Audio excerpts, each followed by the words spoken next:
And he did this painting of Cascade Mountain, which is a mountain in Banff. Okay. That I've climbed. Right. Iconic? Iconic, very iconic. Like, you might even recognize it. Like, that's one of the Banff Mountains. Like, you've seen it hundreds of times, I'm sure. And anytime Canada comes up internationally. See it, railroad postcard. Yes, exactly that. So it was really just like, what? And my parents have never been there.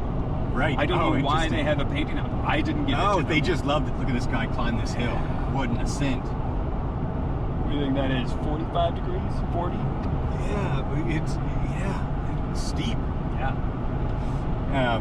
Well, they just liked it because they liked the mountains from it. And it's a Dan Munro, I guess, as well.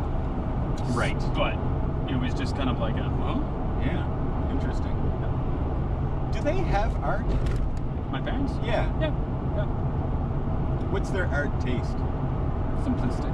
Yeah. Scenery. Landscape. Like comforting and calm. Yeah, nothing dramatic, nothing dynamic, nothing with great contrast. Yeah. But niceness, they like it. Yeah, soft, comforting tones.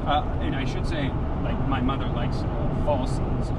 So there is a little bit of that. She does a lot of painting too, so a lot of her paintings are. Really? Yeah, she did a self-portrait, or not she did a self-portrait of my father while wearing his skin.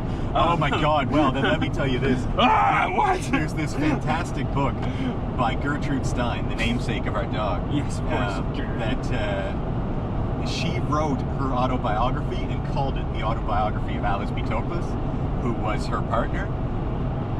Like, the most narcissistic thing you could do is to write your autobiography and call it the life of someone else.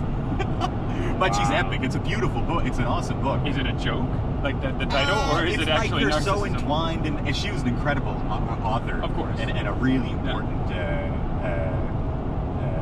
sort of, I don't know, impactful socialite. I don't know how to call it, but of her time for sure. An influential person, influencer. She was an influencer, but extremely intellectual. And she was a lesbian, and her partner was this woman, Alice B. Toklas. B. Toklas. Toklas. B Toklas. As in like a middle initial, and then Toklas. I think Toklas. Is in? Yeah. Even more. Also interesting is Peter Sellers, the great actor, did a movie called "I Love You, Alice B. Toklas," because she is very famous of that time for baking with marijuana, and the whole theme of that movie is eating pot brownies and getting. I think having like a kind of Inspector Clouseau kind of delusional thing, just in a bunch of hippies in New York in the 50s or something. Oh wow, weird.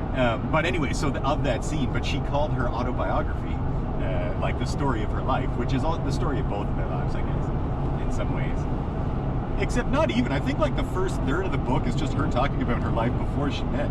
I don't know. I'd have to go and revisit it. But she calls the book the autobiography of Alice B. Toklas. That is. Which would be like a self-portrait of your mother doing a self-portrait of your father. True relationship. Yeah. Spectacular. Absolutely.